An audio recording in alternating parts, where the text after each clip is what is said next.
नमस्कार दोस्तों, स्वागत करती हूँ आप सभी लोगों का टीवी सीरियल अनुपमा के लेटेस्ट एपिसोड के नए अपडेट्स में। तो चलिए दोस्तों, आज मैं आप लोगों के लिए अनुपमा सीरियल के कुछ खास अपडेट्स लेकर फिर से आ चुकी हूँ। तो फिलहाल दोस्तों, अगर आप लोगों ने अभी तक वीडियो को लाइक शेयर सब्सक्राइब ना किया हो तो प्लीज़ कर लीजिएगा और हमें कॉमेंट सेक्शन में अपनी राय जो है वो ज़रूर दीजिएगा।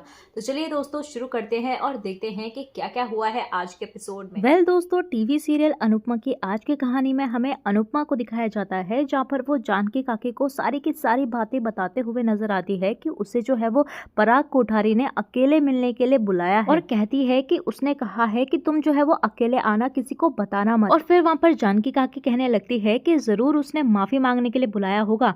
तो अनुपमा कहने लगती है कि अकेले क्यों बुलाएंगे काकी। तो जानकी काकी कहने लगती है कि अनुपमा जरा समझो, एक तो आदमी, ऊपर से बड़ा आदमी, सबके सामने माफी मांगने में मौत आ रही होगी, इसीलिए उसने अकेले मिलने के लिए बुलाया होगा। और तभी वहाँ पर जानकी काकी ये भी कहते हुए नजर आती है कि मुझे तो लगता है उसने हमारा बनाया हुआ खाना जो है ना वो खा लिया होगा और उसे हमारा खाना जो है वो इतना ज्यादा पसंद आया होगा कि वो माफी मांग के जो है वो हमें और भी ज्यादा ऑर्डर देने के लिए सोच रहा होगा। और फिर यहाँ पर अनुपमा कहने लगती है कि जरा भी ऐसे नहीं हो सकता, आप पराग कोठारी को नहीं जान सकते। उस गुस्से को, उस अक्कड़ को, उस घमंड को, उस बदतमीजी को जो है मैं अच्छी तरीके से जानती हूँ। कहने लगती है कि ये आदमी जो है ना वो माफी मांगने में से नहीं है, बल्कि बात कुछ और ही है। तो जानकी काकी कहने लगती है कि हो सकता है कि जो कभी नहीं किया वो अब करे, और मुझे ये बता कि अगर उसने तुझसे माफी मांगी और तुझे नए ऑर्डर दिए तो तू हाँ कहेगी। तो तभी वहाँ पर अनुपमा भी कहने लगती है कि मुझे कुछ नहीं पता जानकी काकी कि मैं क्या कहूंगी, अभी मुझे कोई भी आइडिया नहीं है। और तभी यहाँ पर जानकी काकी भी कहने लगती है कि वैसे तो मुझे पता है कि तू जो भी करेगी बिल्कुल अच्छे से ही करेगी,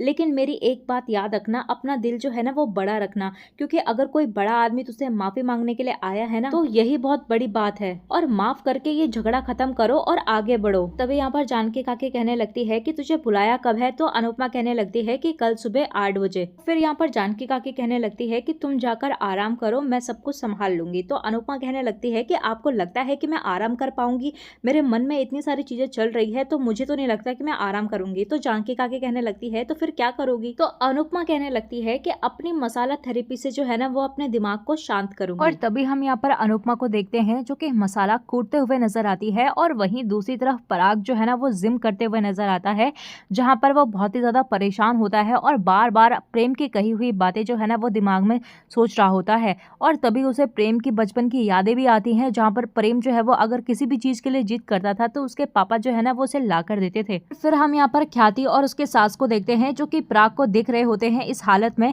तो यहाँ पर ख्याति जो है ना वो पराग को देखकर इमोशनल हो रही होती है और कहने लगती है कि मैंने पराग जी को कभी भी इस हालत में नहीं देखा। और तभी यहाँ पर उसकी सास कहने लगती है कि बेचारा पराग जो है ना वो क्या करे, और इतने सालों बाद उसका बेटा जो है वो घर लौट कर आया, और वो भी सिर्फ लड़ने के लिए। और फिर वो कहते हुए नजर आती है कि प्रेम ने जिस तरीके से बात की और उन्हें जो कुछ भी बोला ना वो हमारे संस्कार नहीं है, और ये उन माँ बेटी का संगत का असर है। और कहती है कि मसाला पीसने वालियों के साथ रहेगा तो मीठा कैसे बोलेगा, और मसाले की कोठरियों में जो है ना वो मिश्री नहीं मिला करती, मिर्च मिलती है, मिर्च। और प्रेम ने अपनी जुबान पर जो है ना वो वही रख ली है। और ये बातें सुनकर ख्याति भी जो है ना अपनी सास की तरफ देखने लगती है। तभी यहाँ पर मोटीबा कहने लगती है कि पहले भी गुस्सा करता था प्रेम, चिढ़ता भी था और कभी कभी जो है वो उल्टे जवाब भी देता था, लेकिन कभी भी उसने अपने बाप से इस तरीके से बात नहीं की। ये सारी आग जो है ना वो उन माँ बेटियों की लगाई हुई है, और उनको इस चीज की कीमत जो है वो चुकानी ही पड़ेगी। और ये सब बातें सुनकर ख्याति अपने सास के मुंह से बहुत ही ज्यादा परेशान हो जाती है। और तभी हमें सीरियल में आगे जो है वो अनुपमा को दिखाया जाता है, जहाँ पर वो पराग से मिलने के लिए एक सुनसान जगह पर चली जाती है। और तभी थोड़ी देर बाद वहाँ पर पराग भी पहुंच जाता है। तो पराग जो है वो अनुपमा को जय श्री कृष्ण करते हुए नजर आता है। और तभी यहाँ पर पराग जो है वो अनुपमा से कहते हुए नजर आता है कि आज आपसे मिलने के लिए एक डायमंड बिजनेस का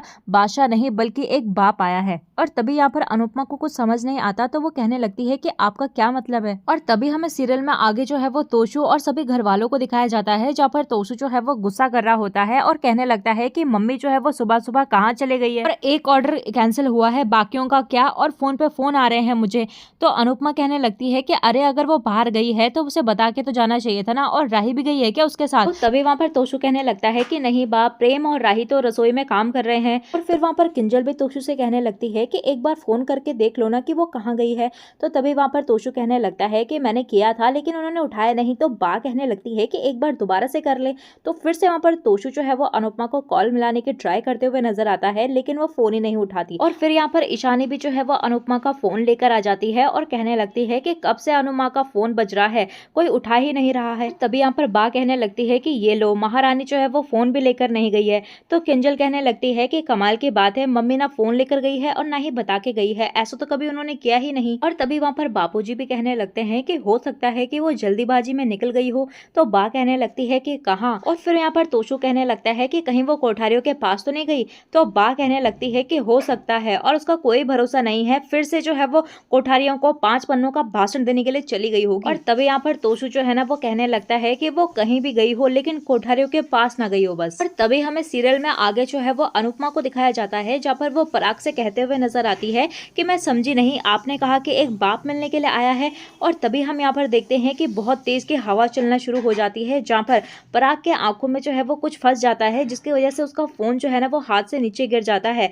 और तभी यहाँ पर अनुपमा जो है वो उसका फोन उठाकर उसे देने ही वाली होती है कि तभी वो उसके वॉलपेपर जो है वो देख लेती है और उसमें प्रेम की फोटो होती है, जिसे देखकर वो शॉक्ड हो जाती है। और फिर यहाँ पर अनुपमा जो है वो पराग कोठारी से पूछने लगती है कि प्रेम की फोटो जो है वो आपके फोन में क्यों। और फिर यहाँ पर पराग कहने लगता है कि आप ये कहना चाहती हैं कि आपको पता ही नहीं था कि प्रेम मेरा इकलौता बेटा है। जैसे ही ये बात अनुपमा सुनती है ना तो उसको बहुत जोर का झटका लग जाता है। और फिर यहाँ पर अनुपमा को जो है वो सारी की सारी बातें याद आने लगती है, जहाँ पर वो प्रेम से जब उसकी फैमिली के बारे में पूछती थी तो वो कुछ भी नहीं बताता था। और साथ ही साथ जब उसने उसका क्रेडिट कार्ड देखना चाहा तो प्रेम ने उसे छीन लिया। और यही नहीं बल्कि प्रतिभा से भी वो गले लगा था। तो उसे ये सब चीजें जो है वो याद आ रही होती है और इसी से उसका सर चकराने लगता है। और फिर यहाँ पर पराग जो है वो मुस्कुराते हुए कहने लगता है कि क्या आपको सच में नहीं पता था कि प्रेम जो है वो मेरा बेटा है, रियली। और तभी वो अनुपमा से कहने लगता है कि आप जो है वो इतनी ज्यादा भी भोली नहीं लगती है कि किसी भी अनजान लड़के को अपने पास रखेंगी। और कम से कम आपने इतना तो पूछा होगा ना कि वो कौन है, कहाँ से आया है, किस परिवार से है। इसीलिए जो है ये नाटक जो है ना वो मेरे साथ मत कीजिए, क्योंकि मुझे झूठ और झूठ बोलने वालों से सख्त नफरत है। और तभी यहाँ पर पराग कहने लगता है कि मैं जानता हूँ कि आपका एक छोटा सा बिजनेस है और घर में बहुत सारे लोग हैं और आप जो है वो सिर्फ अकेली हैं कमाने वाली। और ऐसे में मैं समझ सकता हूँ कि आपने सोचा होगा कि प्रेम जो है वो एक सीढ़ी है जो दौलत की चांद को छू सकती है। और कहने लगता है कि जाहिर सी बात है कि हर माँ चाहती है कि उसके बेटी की शादी जो है वो एक बड़े घर पे हो, और आप भी चाहती हैं कि आपकी बेटी की शादी जो है वो प्रेम से हो, और इसमें जो है वो कोई गलत बात नहीं है। लेकिन अनुपमा जी, जो आपके लिए सही है ना वो जरूरी नहीं है कि वो मेरे लिए भी सही हो। और कहने लगता है कि आप दुनियादार हैं और बहुत अच्छी तरीके से जानती हैं कि रिश्ते जो है ना वो तभी जोड़े जाते हैं जब दो परिवार जो है वो बराबर के हों। आप और मैं जो है ना वो बराबर के नहीं हैं, इसीलिए ये रिश्ता जो है वो कभी भी नहीं हो सकता। और तभी यहाँ पर अनुपमा भी कहते हुए नजर आती है कि दो बात है मिस्टर कोठारी। पहली बात ये कि मैं कान्हा जी की कसम खा के कहती हूँ कि मुझे ये बात नहीं पता था कि प्रेम जो है वो आपका बेटा है। और कहने लगती है कि जिस दिन प्रेम मुझे मिला था ना, अगर मुझे उसी दिन पता होता कि प्रेम जो है वो आपका बेटा है तो मैं आपको उसी समय बता देती कि प्रेम मेरे यहाँ है। और दूसरी बात कहते हुए नजर आती है कि ना ही मैं गोल्ड डिगर हूँ और ना ही मेरी बेटी, और ना ही मुझे किसी की दौलत के ऊपर दिलचस्पी है और ना ही मेरी बेटी को। और तभी हमें सीरियल में आगे जो है वो राही को दिखाया जाता है, जहाँ पर वो किचन में काम कर रही होती है। तो प्रेम कहने लगता है कि मुझे जो है वो तुमसे बात करनी है। तो यहाँ पर राही जो है वो मजाक समझ रही होती है और वो कहने लगती है कि सुबह सुबह जो है वो प्लीज कोई रोमांस नहीं। तो तभी वहां पर प्रेम जो है वो इमोशनल होकर कहने लगता है कि राही प्लीज मुझे जो है वो तुम्हें कुछ बताना है।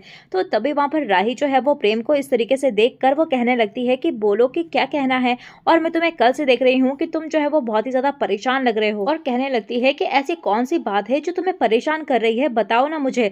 तो यहाँ पर प्रेम जैसे ही राही को कुछ बताने ही वाला होता है कि तभी वहां पर माही आ जाती है। और तभी यहाँ पर माही जो है वो प्रेम और राही को एक साथ देखती है तो वो कहने लगती है कि सॉरी मैं बाद में आती हूँ। तो तभी वहां पर राही कहने लगती है कि इट्स ओके। और फिर वहां पर तोशु भी आ जाता है और कहने लगता है कि चलो चलो जल्दी करो, अभी तक रेडी नहीं हुआ और क्लाइंट के फोन आ रहे हैं कब से। और प्रेम से कहने लगता है कि प्रेम क्या हो गया, ऑर्डर रेडी हो गया तो जल्दी पैक करना। और तभी यहाँ पर प्रेम जो है वो राही को कुछ भी नहीं बता पाता, और जैसे ही वो वहां से बाहर निकलता है ना तो वो बहुत ही ज्यादा गुस्सा करते हुए नजर आता है और कहते हुए नजर आता है कि मुझे राही को जो है वो सब कुछ सच सच बताना है, और उससे पहले कि कहीं उसे किसी और से पता न चल जाए। और फिर हमें सीरियल में आगे जो है वो पराग को दिखाया जाता है, जहाँ पर वो अनुपमा से कहने लगता है कि बस कीजिए अनुपमा जी, झूठ सुन सुन के मैं थक चुका हूँ और मुझे आपके सच झूठ से नहीं बल्कि अपने बेटे से फर्क पड़ता है। और प्रेम जो है वो मेरा इकलौता बेटा है और नाराज होकर वो घर छोड़कर चला गया है, लेकिन घर छोड़ने से से जो है वो रिश्ते नहीं टूटते, और आज टूटा है लेकिन कल जो है वो घर वापस लौट कर आ जाएगा और मेरा नाम, मेरा अंपायर, मेरा सब कुछ जो है वो वही संभालेगा। और मैं चाहता हूँ कि वो घर जो है वो अकेला लौटे और कोई राह चलती हुई लड़की जो है वो उसका हाथ थामकर हमारे घर ना पहुंचे। और तभी यहाँ पर अनुपमा भी गुस्सा करते हुए नजर आती है और कहने लगती है कि खबरदार, अगर आपने मेरी बेटी के बारे में एक भी अपशब्द बोला तो। और कहती है कि मेरी बेटी जो है ना वो कोई राह चलती हुई लड़की नहीं है, वो अनुज कपाड़िया की बेटी है, और जानते हैं आप। और फिर यहाँ पर पराग कहने लगता है कि कहिए उसे कि अगर वो खानदानी है तो खानदानी की तरह बिहेव करे और बाप बेटे के रिश्ते में दरार पैदा ना करे। और तभी यहाँ पर अनुपमा कहने लगती है कि क्या मतलब है आपका। और तभी यहाँ पर पराग कहने लगता है कि मतलब ये कि आपकी बेइज्जती का बदला लेने के लिए कल प्रेम जो है वो घर पे आया था और आपकी बेटी की वजह से उसने जो है वो अपने बाप की बेइज्जती करके वो चला गया। और कहने लगता है कि कहीं ऐसा तो नहीं कि ये सब करने के लिए आपने ही उसे उकसाया हो, और कल उसने कहा था कि अनु मैम जो है ना वो मेरी माँ है और राही जो है वो मेरा प्यार है, और अगर मैंने जो है वो आपसे माफी नहीं मांगी तो वो कभी मेरी शक्ल नहीं देखेगा। और कहने लगता है कि दूर तो वो खुद हो गया था लेकिन पराया जो है ना वो आपने बनाया है। और कहने लगता है कि अगर और कोई परिवार होता ना तो मैं मान भी जाता, लेकिन मैंने आपके परिवार के बारे में पता किया है। आप लोगों के लिए रिश्ते जो है ना वो खेल हैं, एक नहीं चला तो दूसरा कर लिया, और आपने जो है वो 2 शादियां की और दोनों ही नहीं चली, और आपकी बेटी का जो है वो तलाक हो चुका है, और आपके घर में जो है वो एक भी ऐसा रिश्ता नहीं है जो नॉर्मल है। तो आई एम सॉरी कि मैं ऐसे परिवार के साथ तो रिश्ता तो दूर, मैं जान पहचान भी नहीं रखना चाहता। और कहने लगता है कि मैं नहीं चाहता कि प्रेम जो है वो आपके यहाँ काम करे और आपको जो है वो माँ माने और राही से प्यार करे, इसीलिए प्रेम और राही के बीच जो कुछ भी है उसे खत्म करना पड़ेगा। बच्चे जो है ना वो सब कुछ अपने माँ से सीखते हैं, और जब आपको रिश्ते निभाना नहीं आया तो आपकी बेटी क्या निभाएगी। और तभी यहाँ पर अनुपमा भी जो है वो कोठारी से कहने लगती है कि कमाल है कोठारी साहब, ये सब चीजें आप उसे बोल रहे हैं जिसने जिंदगी भर जो है वो रिश्ते ही निभाए हैं। और तभी वहाँ पर पराग कहने लगता है कि तो फिर आपका अनुज कपाड़िया के साथ रिश्ता क्यों नहीं चला। तो अनुपमा कहने लगती है कि किसने कहा कि उसके साथ मेरा रिश्ता नहीं चला, और वो रिश्ता तो आज तक चल रहा है और आखिरी सांस तक चलता रहेगा। और तभी यहाँ पर पराग कहने लगता है कि आपको तो अनुज कपाड़िया मिल गया था लेकिन राही को जो है वो प्रेम कभी भी नहीं मिलेगा। और तभी वहाँ पर अनुपमा कहने लगती है कि तो आप क्या चाहते हैं कि मैं अपनी बेटी को प्रेम से दूर कर दूं और प्रेम को आपके पास वापस कर दूं, आपके घर, आपकी जिंदगी में। और तभी हम यहाँ पर पराग को देखते हैं जो कि अनुपमा को पैसों की गड्डियां देते हुए नजर आता है और कहने लगता है कि आज तक आपने प्रेम के लिए जो कुछ भी किया है ना उसकी ये पेमेंट है। तो दोस्तों आने वाले अपकमिंग प्रोमो में हमें देखने के लिए मिलने वाला है कि अनुपमा जो है ना वो बहुत ही ज्यादा गुस्से में घर वापस लौट कर आती है और प्रेम को जो है वो एक जोरदार थप्पड़ मारते हुए नजर आती है और कहने लगती है कि तेरी हिम्मत कैसे हुई मुझसे झूठ बोलने की। कहने लगती है कि ये थप्पड़ जो है ना वो उस झूठ के लिए है जो तुमने हम सब से बोला है। तो दोस्तों इस मुसीबत के बाद आपको क्या लगता है कि प्रेम की शादी क्या राही से हो पाएगी? आप हमें अपने राय जो है वो कमेंट सेक्शन में जरूर दें। तो चलिए दोस्तों मिलते हैं आपको नए एपिसोड में नए अपडेट्स के साथ, तब तक के लिए नमस्कार। वीडियो पसंद आई हो तो वीडियो को लाइक, शेयर, सब्सक्राइब करना बिल्कुल भी ना भूलें।